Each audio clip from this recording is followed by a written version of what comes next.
What's up, you guys, and welcome back to another video from the beautiful Mexico. In the last video I spoke about content creation and building a personal brand around the things you love. This video is based on a tweet storm by Naval Ravikant, which went super viral and is probably one of the most densely packed wisdom I have ever read. And so this video is explaining why following your interest and building a personal brand today works, explained with two words.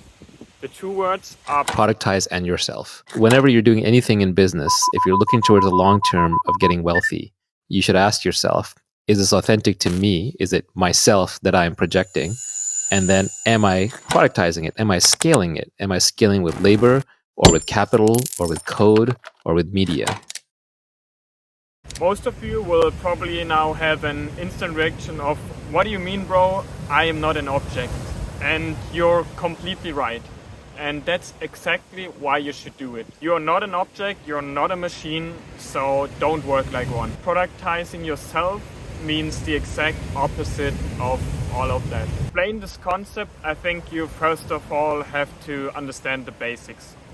If you are not selling a product yourself, you are selling somebody else's. That means when you're working for somebody else to sell their product, this leaves you with a less chance that it fits your ideas, your values, and how you want to do it. All of this, I think I explained it in the last video. And that's why you want to sell your own product. Now, with selling your own product, there comes a few questions, what do you even sell? How do you sell it? And how do you pack your own knowledge and skills into a cool, authentic product that you like? Now I will explain the first part of the two words, productize, which means that you're going to create a product out of whatever it is that you naturally know how to do. What is it that you uniquely know how to provide? And that's hard because this is an ongoing process. So as you gain more experience and skills and you evolve, this also changes. It is a set of things you uniquely know how to do and do really, really well. Now, hopefully society wants that product, so you then can leverage and scale it up, because products in their nature are leveraged and scaled up. Think of, for example, physical products. It doesn't really matter if you order 10 or 10,000 of your supplier. For example, the amount of work doesn't increase at the same rate if you order 10 or 1,000. Or think digital products. If you have the demand, supply in most cases won't ever be the problem. Now, why is it so insanely and freaking important to think in this way? Because leverage is how you get rich. You can't just trade your time for money your whole life. At least that's not what I want to do.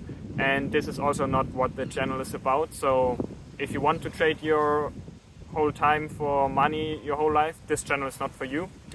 So you need leverage to achieve so much more with the same amount of work. For example, Joe Rogan, when he records a podcast of 2 hours, he does kind of, with energy-wise, the same amount of work as a corporate worker. But because he publishes it on all of social media, he has so much more leverage than the corporate worker. Even if the corporate worker would work 8 times harder than Joe Rogan, he could never achieve the same results with even 8 times more work, because he doesn't have leverage like Joe Rogan. That is why what you work on is way more important than working hard. And my tip is work on something that has leverage. So to help you with this, there are basically 4 types of leverage that exist in the world: media, code, money, and time. Now, using other people's time, like for example, hiring people, or money, which is like borrowing money from others, is often risky, hard to get, and you take on huge responsibilities. So you don't want to start with this, in my opinion. You want to let the big boy billionaires do all that kind of risky stuff, like using investors' money and having employees and so on. And that leaves us now with the last two, code and media. And these are permissionless, aka permissionless leverage. And this is the leverage behind the new rich, like influencers. It is permissionless because you don't even have to ask your parents for permission to do this. We're speaking of the democratization of technology and new rich, because literally 15-year-olds are now getting rich off code and media. Code means you can either code for yourself and build something, or you can use a no-code tool. For example, I have an e-commerce business where I use the no-code tools that Amazon provides to run my business.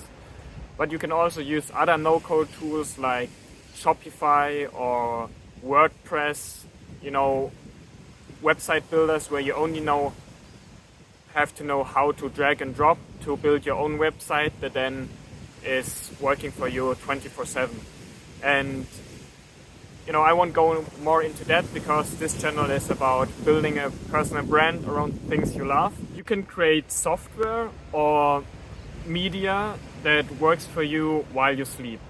And this is made possible by an army of robots that are on 24/7. It's just that they are packed in data centers, like YouTube servers for heat and space efficiency.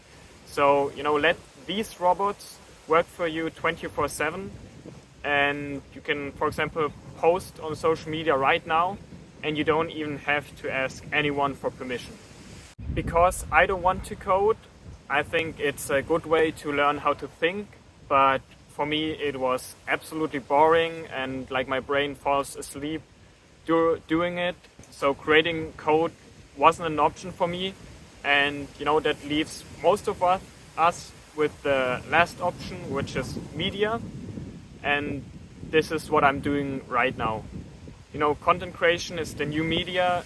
YouTube now replaces television and Twitter, for example, the news. Because it is so easy to get into media nowadays, there's a lot of competition. And like Peter Thiel once said, one of the best or most divergent business minds today, he's behind early investor of Facebook, Palantir, LinkedIn, many more. He said competition is for losers.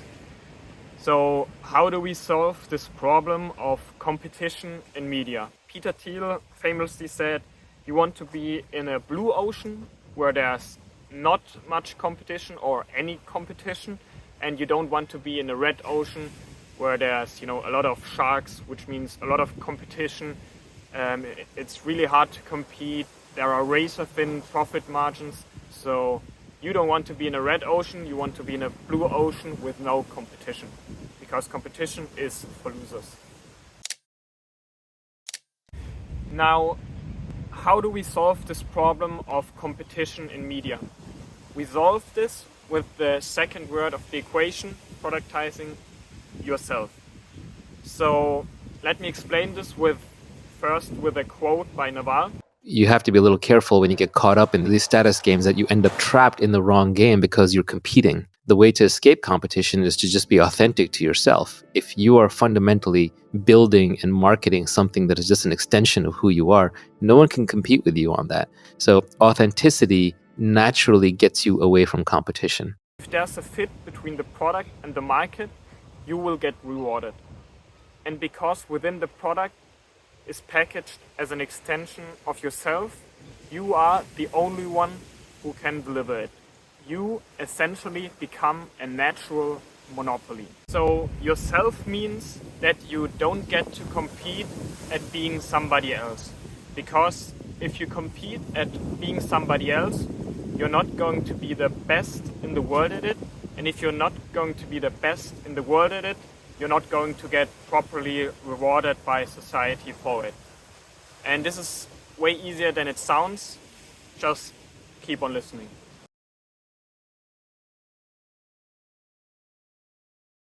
So we solve this problem of competition by being you, by being me. It all comes down to, I am my knowledge, my unique ideas, my interests, my passion, my character. And it comes down to being different, which naturally happens when you are authentic. If we, for example, would start a content creation with a faceless channel about, beauty, self-improvement, or car crash compilations, this would be a lot harder to succeed, because then the best is going to win because you're just doing a similar thing than somebody else. If you do the exact same thing, the one who's better is just gonna win. That's just life and capitalism. But if you are different, you don't have to be better because you're different. So let me explain this. For example, if my only skill was playing chess, then it would be extremely hard to compete, because only a few players of the millions of chess players can earn a good living by only the skill of being good at chess. But if I add more differentiation, like skill sets and uniqueness, and perhaps even personality to the skill of being good at chess, it is easier to be unique, and therefore, because you're unique and the only one, it's easy to be the best in the world at it. For example, in addition to being me being a decent chess player, I could then stream chess, add my personality, my humor, my stories. Maybe I invite friends and we're getting drunk, and there's so much you can do. And then people would watch me not only for the chess, but because all of these things which make me unique, and then I am the only one that provides this experience or this product. That's why I would advise something like this, by just focusing on your personality, your interest, strength, and because no one can copy you and beat you at being you. So notice how I didn't say pick a niche, because if you pick a niche, for example as a content creator, you instantly jump into a red ocean. And I want you to make sure you understand that, because this would be then a lot harder to succeed. So you have to figure out what's your own submarket, your own interests, like with the chess example, and then out of that create your own blue ocean. And the beautiful thing about a personal brand is just that you are the niche. A good way to think about this is, if you can't even define your own market, you probably have no competition and are in a market on your own. And in whatever you do, try to always be the best by being unique. Unique means you are the only one doing it, and you can just achieve this differentiation by authenticity.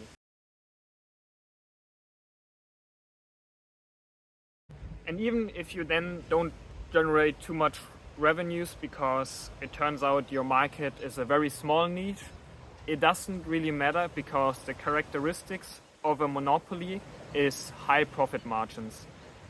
So you can still make good money. And that's why Naval said the internet has created the possibility of 8 billion monopolies. Look at personal monopolies like Joe Rogan, Oprah Winfrey. They all follow their curiosity and cannot be replaced. What happens when they die tomorrow?